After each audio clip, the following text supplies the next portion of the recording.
una po siyempre gagawin ng administrasyon, imbestigahan po ito.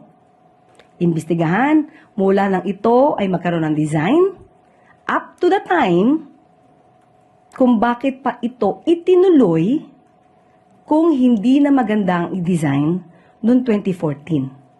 Bakit tinapos pa ito sa panahon ni dating Pangulong Duterte at sinasabi pa nilang Duterte Legacy? Palakpak. So, Duterte pa rin ang bagsak sa pagbagsak ng tulay. Hindi ko maintindihan itong mga administrasyon ito, no?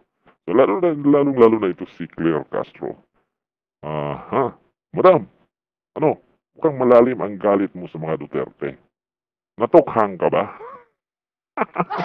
Nagtatanong lang po, natukhang ka ba? Dahil malinaw po sa ating mga kababayan na ang galit sa mga Duterte ay yung mga natukhang, yung mga adik, yung mga drug lord. Yun yung galit kay mga Duterte dahil sila ang natutsugi. Hindi ko naman sinasabi na, na ikaw ay yun. Pero yan yung gawain ng mga galit ni Duterte. Natukhang ka ba? Tayo po'y nagtatanong lamang. Kalain mo, magtatlong taon na kayo dyan. Duterte pa rin kayo. Si Duterte yan. Kay Duterte yan. Yun na lamang gagawin nyo hanggang matapos yung termino nyo. Duterte. Silayas na kayo dyan. Kung ganyan lang ang kaya nyong gawin. Pagsisi sa nakaraang administrasyon. Layas. Ay, hindi pa yan. Ito ba? Makikita mo talaga na mukhang malalim ang galit nitong ali na to sa Duterte. Diba? Tingnan mo. Akalain mo, mayroon daw siyang suggestion na lahat na proyekto ng dating Presidente Duterte ay kailangang inspeksyonin. Bakit? Dahil wala kayong mga project ngayon? Kaya inspeksyonin nyo yung mga progress ng mga nakaraang administrasyon? Ito yung suggestion niya. Dapat din po managot. At maganda rin po na maisbigay nating suggestion at malamang po din yan ang gagawin ng administrasyon. I-inspect po hanggat maaari lahat po with the help of DPWH, with the help of LGUs, lahat po ng mga tulay. Lalo-lalo na po yung naisagawa sa panahon ni dating Pangulong Duterte dahil hindi po natin alam kung nagiging under-design din po siya. Kailangan po lahat, hanggat maaari, ay ma-inspect. Diba? Confident si Madam na yan ang gagawin ng gobyerno. Kita nyo? Imbestigahan lahat na tulay na natapos sa panahon ni dating President Duterte. Isasuggest niya sa DPWH at sa gobyerno. At kumpiyansa ito si Madam. Nagagawin niya ng gobyerno yung suggestion niya. Kumpiyansa. Ganun na lang kalakas ang kumpiyansa ni Madam dito sa gobyerno na ito. Yung mga suggestion niya ay susundin ng gobyerno. Susundin ng DPWH. Ito. Ano naman sinasabi ni yung amo mo? Madam, pakinggan natin yung sabi ng amo mo na mali yung design. Design ang problema. Ito.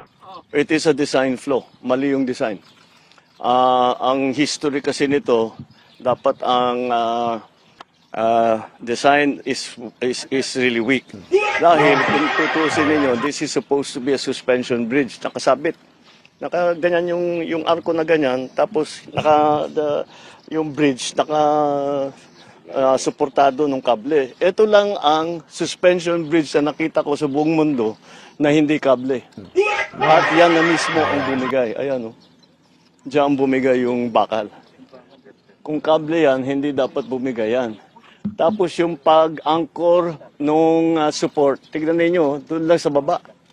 Dapat sa taas yan hanggang sa taas para hanggang sa taas para yung buong arc.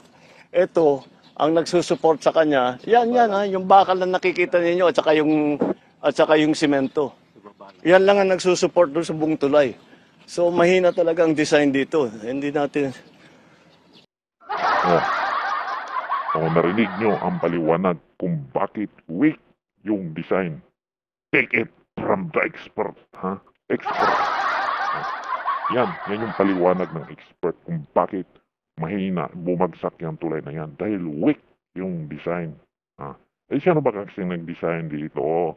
Dapat yung pinapadesign nila dito ay yung expert, yung magagaling. Yung magaling dapat ito tinatawag to, ito pinapagawa to ng design kasi magaling to di ba? Paliwanag niya kung bakit bumigay yung tulay. Sino ba? Ano nga natin, tawagan nga natin yung engineer na nag-design dito, architect, yung isa to, sino bang nag-design na to? Oh, sir, ito. Saan ba yan? Ito. Ito pala yung nagdi-design dito. Tignan natin. Weak yung design mo. Ito. Weak. Specifications ng bridge code, both nung 2015 and yung the early bridge code before the retrofitting, I think it was 1997. So sinasabi niya, bale, tama lang yung design as per the bridge code nung ginawa yung bridge, pero ang mali ay nasa dump truck, tama ho ba? Are you saying that ang may kasalanan talaga ay yung truck na nag-overloading? Yeah, ang truck kasi natin, ang bridge code kasi natin, nakakopya tayo sa American na code. Ang American na code, based sa kung ano ini-specify ng manufacturer. So, therefore, ang mabababa lang yung axle load na ginagamit namin sa design. So much so na, pwede pa ako mag-share? Hindi. Sir, medyo bilisan po natin. Kasi Anyway, summary. Sa bridge sign kasi ng code, ng DPWH, sa Department Order nila, ang nagpapalagay sila ng load limit na 27 tons sa 10-wheeler, 27 yung dalawang tons. tandem axle sa likod, Opo. tapos gulong sa harapan. Opo. So, kung itong mga load limit nila ng mga tulay, nakabase ito sa ginagamit namin sa design ng mga load, nakabase sa American naman code. Opo. And itong Kabagan Santa Maria Bridge, 2 lanes ito, 2 lanes ito Opo. na tulay. Opo. Kung susumahin, pwedeng dalawa. Ang design namin yung 2 truck sabay. Na So, 27. yung 27 tons, pwede mong doble 54 tons, kakayanin siya. So sir, ang sinasabi po nyo, yung specs that were required of you dun sa design ng gobyerno, yung dinesign yung specs, hanggang 54 tons. 54 tons, 54 tons. kakayanin As siya. per the specs na nirequire sa inyo ng DPWH noong 2012, 2013, tama ho ba? So, yung sa bridge code, Oo. nakasunod sa bridge code. So, engineer, ay mali yung sinabi ni President Bongbong Marcos na ang problema ay design. No comment. Hindi, engineer, malinawin ko lang. Kapag ganyang merong binibigay sa inyong pang-design, ang magbibigay nung specs ba, DPWH, kailangan pa ba nilang sabihin na kailangan tong bridge na to, kaya gross weight ang kakayanin? Pwede ba nilang sabihin nyo na i-design nyo tong bridge na kahit mabigat na truck ang dumaan, pwede? Sino yung mauuna, kayo o yung DPWH? Actually, hindi DPWH, hindi kami. Merong bridge code na kumbaga, yun yung kodigo natin. Parang legal code. Understood na yun. Yun ang sinusunod ng lahat. Understood yun, na susundin yun na. Parang kung default, ibig nyo sabihin, kumbaga wala nang pag-usapan, ito dapat, gano'n. Wala nang konsultahan. Lahat ng design. Pero bakit po nasabi ng Presidente na ang problema ay design? Opo. Very vehement siya ron. No? Mahirap mag-ano kasi alam ka naman sabihin ko hindi siya bridge expert So, definitely yan. Pero dati ho kasi, engineer, ang tawag, nagtatawanan sila dyan dahil ito daw yung pinaka-expensive na footbridge. Dahil for a long time, mga tao lang nakakadaan. Tapos pinadaan tricycle, tapos mga kotse. Tapos nung pinadaan na, nung inopen na sa lahat, dyan bumagsak. Ang sabi nung engineer na kausap namin a week ago, ay 110 tons yung truck. Tinitingnan namin yung truck. Ang 110 tons kasi ay 3 Abram tanks. No, ang timbang. Ibig sabihin, 3 Abram tanks na magkakapatong yung bigat ng truck na yan.